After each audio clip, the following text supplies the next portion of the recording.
What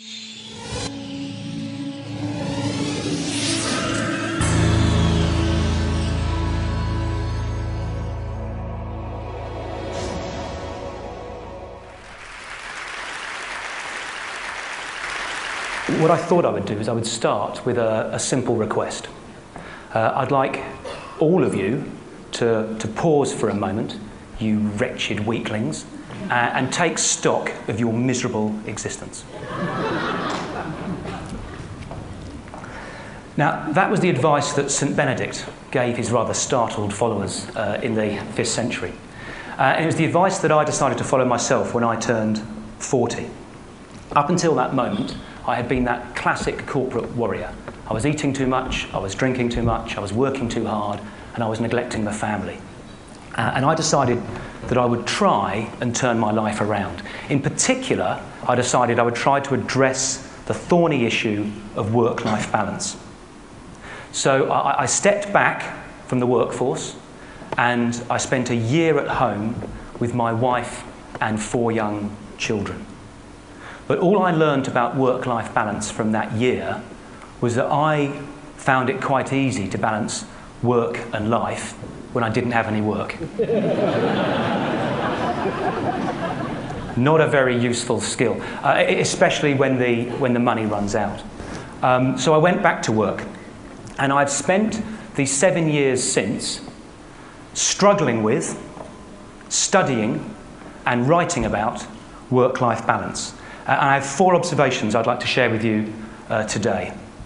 The first is, if society is to make any progress on this issue, we need an honest debate. But the trouble is, so many people talk so much rubbish about work-life balance. All the discussions about flexi time, or dress-down Fridays, or paternity leave, only serve to mask the core issue, which is that certain job and career choices are fundamentally incompatible with being meaningfully engaged on a day-to-day basis with a young family. Now, the first step in solving any problem is acknowledging the reality of the situation you're in. And the reality of the society that we're in is there are thousands and thousands of people out there leading lives of quiet, screaming desperation, where they work long, hard hours at jobs they hate to enable them to buy things they don't need to impress people they don't like. And it's my contention that going to work on a Friday in jeans and t-shirt isn't really getting to the nub of the issue. The second observation I'd like to make is we need to face the truth that governments and corporations aren't going to solve this issue for us. We should stop looking outside. It's up to us as individuals to take control and responsibility for the type of lives that we want to lead. If you don't design your life, someone else will design it for you, and you may just not like their idea of balance. It's particularly important, this isn't on the World Wide Web, is it? I'm about to get fired. It's particularly important that you never put the quality of your life in the hands of a commercial corporation. Now, I'm not talking here just about the bad companies, the abattoirs of the human soul, as I call them. I'm talking about all companies, because commercial companies are inherently designed to get as much out of you as they can get away with. It's in their nature, it's in their DNA, it's what they do, even the good, well-intentioned companies. On the one hand, putting childcare facilities in the workplace is wonderful and enlightened. On the other hand, it's a nightmare that just means you spend more time at the bloody office.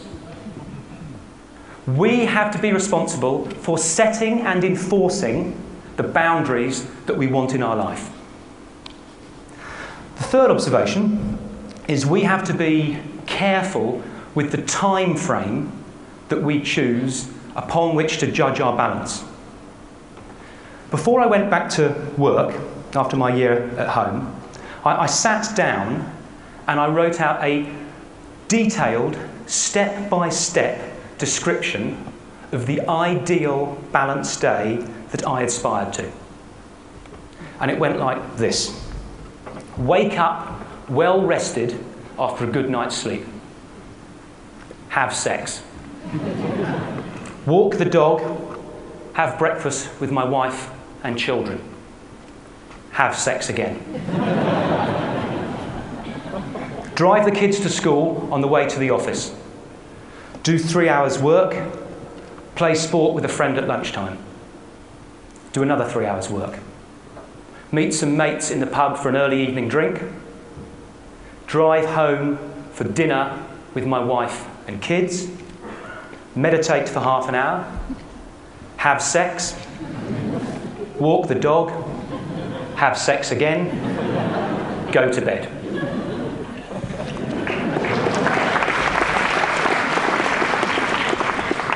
How often do you think I had that day? We need to be realistic. You can't do it all in one day. We need to elongate the time frame upon which we judge the balance in our life. But we need to elongate it without falling into the trap of the I'll have a life when I retire.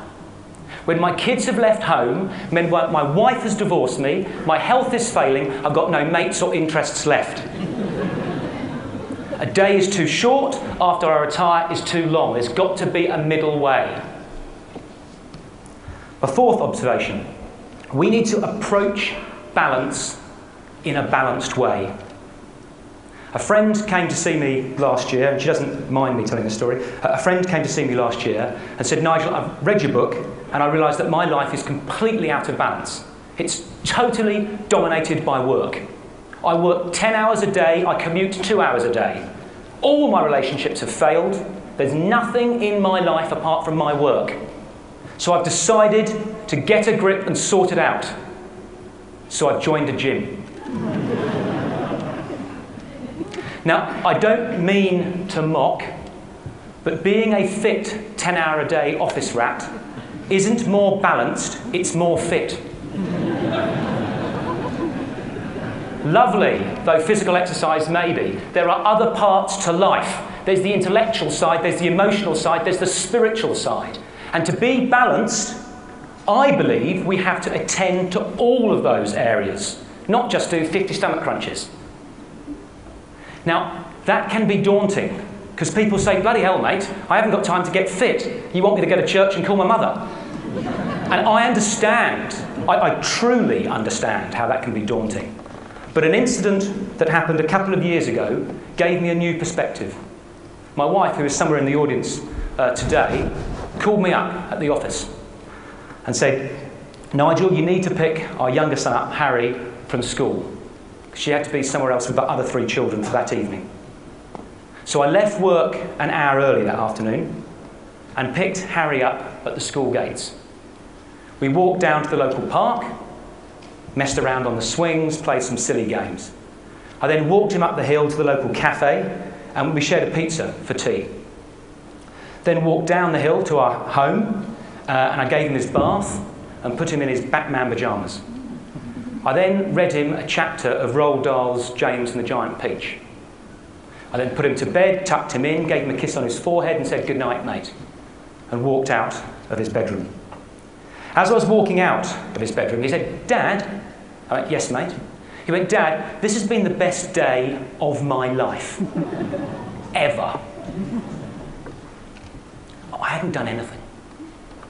Hadn't taken him to Disney World or bought him a PlayStation. Now, my point is, the small things matter. Being more balanced doesn't mean dramatic upheaval in your life. With the smallest investment in the right places, you can radically transform the quality of your relationships and the quality of your life. Moreover, I think it can transform society. Because if enough people do it, we can change society's definition of success, away from the moronically simplistic notion that the person with the most money when he dies wins, to a more thoughtful and balanced definition of what a life well lived looks like. And that, I think, is an idea worth spreading.